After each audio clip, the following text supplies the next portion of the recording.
राधे राधे दोस्तों, आइए सुनते हैं सोमवार व्रत कथा। सोमवार व्रत कथा सुनने से सोमवार के व्रत का पूरा फल मिलता है। एक साहूकार था, उसके घर में अपार धन था। सुंदर स्त्री तथा आज्ञाकारी नौकर चाकर, मकान, हवेली, गाड़ी, घोड़ा, सभी सुख उसके घर में थे। इतने पर भी साहूकार को रात में नींद नहीं आती, कारण उसके कोई संतान नहीं था। साहूकार रात दिन इसी सोच में दुखी रहता था। एक दिन एक महात्मा जी उसके यहाँ आए और साहूकार को श्री शिव जी के सोमवार का व्रत करने का उपदेश दिया। साहूकार दुखी तो था ही, उसने निश्चय पूर्वक यह व्रत करने का संकल्प लिया और उसी समय से वह सोमवार का व्रत करने लगा। एक दिन वह भक्ति पूर्वक श्री शिव जी की स्तुति पढ़ रहा था। तभी माता पार्वती सहित श्री शिव जी भ्रमण करते इधर से आ निकले। पार्वती जी ने कहा, देखो स्वामी, यह आपका कैसा दीन भक्त है, इसे कुछ देना चाहिए।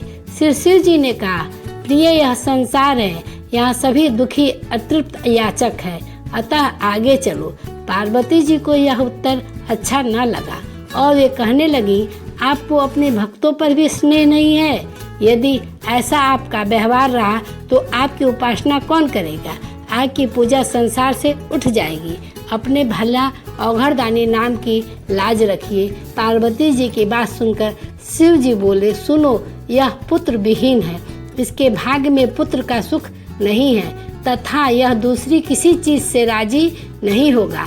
धन दौलत माल खजाना इसके घर में भरपूर है। पार्वती जी ने कहा, तो पुत्र ही क्यों नहीं दे देते?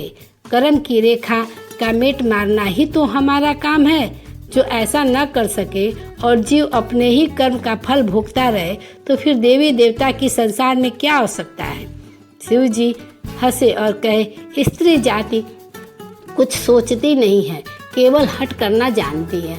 अच्छा, तुम्हारी हट है तो इसे पुत्र दे देता हूँ, परंतु वह केवल 12 वर्ष ही जिएगा। यह कहकर शंकर पार्वती जी आगे बढ़े। साहूकार यह बात सुन रहा था, चुपचाप घर को चला गया। कुछ समय बाद उसके यहाँ एक पुत्र का जन्म हुआ। साहूकार उसी प्रकार सोमवार का व्रत किए जा रहा था। उसने पुत्र के जन्म का उत्सव भी नहीं मनाया। साहूकार को सोमवार का व्रत करते 12 वर्ष बीत गए। उधर उसका पुत्र भी 11 वर्ष का हो गया। पुत्र की माता ने पुत्र के विवाह का आग्रह किया। तब साहूकार ने कहा, विवाह कैसा?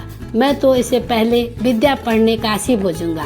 सारी विद्या पढ़कर आने पर ही विवाह की बात सोचूंगा।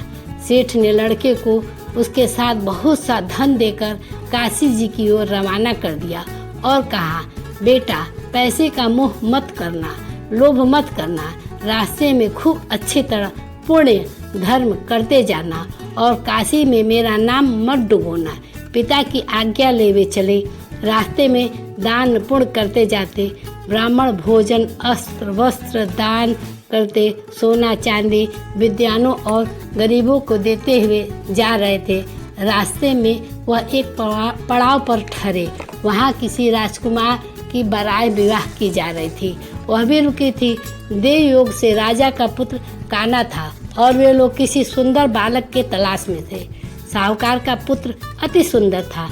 उसे देखकर उन्होंने सोचा कि क्यों न इस बालक को विवाह में भेजने के लिए तैयार कर लिया जाए। बातचीत में राजी कर उन्होंने राजकुमार के बेटे को अपने साथ ले लिया और जन्माशय में ठहराकर राजसी ठाट से उसका विवाह करा दिया। विवाह हो गया। सारे दिन किसी ने उसके खाने की बात नहीं पूछी। रात के समय जब राजकुमारी अंगूठी पहनाने आई तो उसने कहा, सरबत पे पंछी खड़ो, सील पवन सुहाए, मैं तो ये पूछूं सुंदरी, सब दिन प्यास हो जाए।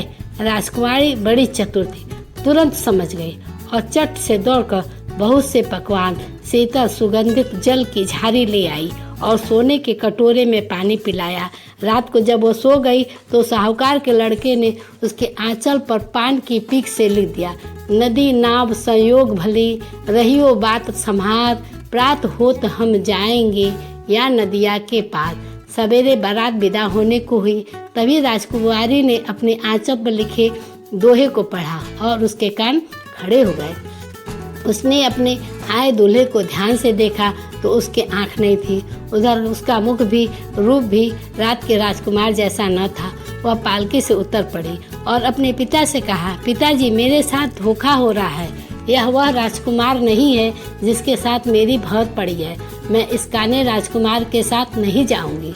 दिन भर में बात फैल गई और बारात खाली लौटा दी गई। अब असली राजकुमार की खोज होने लगी। उधर साहूकार का बेटा और उसका मामा काशी पहुँचे। वहाँ लड़का गुरुजी से विद्या पढ़ने लगा।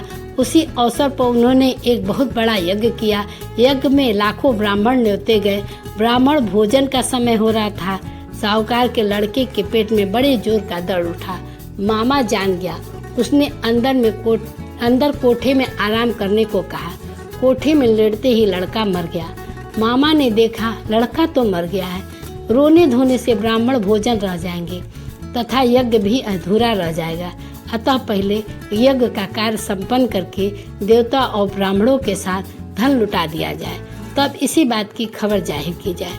ठीक उसी प्रकार किया गया। ब्राह्मण को खूब जी भरकर सुंदर पकवान कराए गए।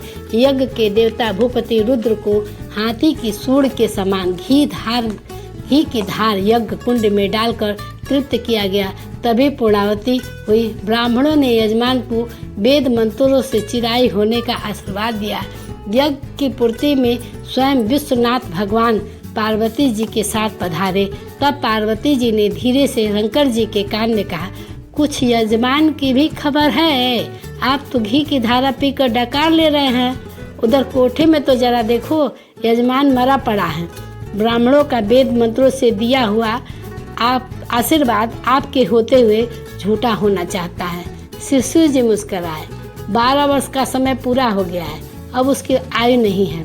पार्वती ने कहा, उसकी आयु नहीं है तो क्या हुआ? आपका वरदान देने का खजाना खाली थोड़े हो गया है।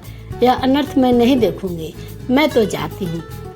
पार्वती रूठ कर चली। शंकर जी ने उनका हाथ पकड़ लिया और कहा, इतनी नाराज क्यों होती है? मैं जानता हूँ तुम नहीं मानोगी। अच्छा, अब मैं उसे पूरी आयु दे देता हूँ। ऐसा न कहूँ तो इसमें मेरी ही अपकृति होगी कि महादेव जी का यज्ञ किया और यजमान मर गया। यज्ञ समाप्त हुआ। उधर लड़का सोते से जाग उठा। इधर राजा के दूत लड़के को तलाश रहे थे। उधर लड़का पढ़ाई समाप्त करके घर को चला। मार्ग में फिर उसी पड़ाव पर ठहरा। सूरत देखते ही लोगों ने उसे पहचान लिया और राजा को जाकर खबर दी। राजकुमारी आई और उसने भी राजकुमार को पहचान लिया। उसे सब कोई घर अपने महल में ले गए। मांगलिक बाजे बजने लगे। राजा ने हाथी, घोड़ा, बहुत साधन देकर अपनी पुत्री को ससुराल की तरफ विदाई की। उधर साहूकार और उसकी पत्नी 12 वर्ष हुए कान जोर कर रहे थे। वह महल के छत पर खड़े विचार कर रहे थे कि बेटे के मृत्यु का समाचार आए और वे कूद कर प्राण दे दे। तभी दूर से बाजे और नगाड़ों की ध्वनि सुनाई पड़ी। दूतों ने आकर कहा, आपके आयुष्मान पुत्र बहू लेकर आ रहे हैं। उसी दिन साहूकार के सोमवार का व्रत था।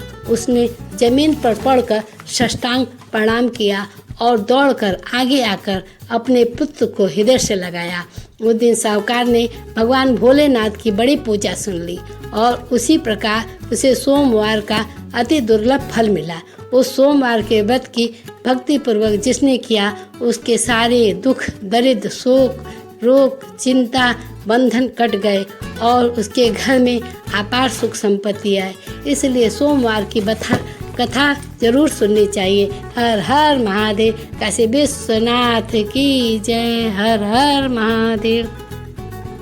ऐसे ही भक्ति से जुड़ी बातों को जानने के लिए हमारे चैनल को सब्सक्राइब करें और घंटे का बटन दबा दें। अगर वीडियो पसंद आए तो उसे लाइक जरूर करें। बाबा भोलेनाथ की कृपा दृष्टि आप पर सदैव बनी रहे। हर हर महादेव की जय।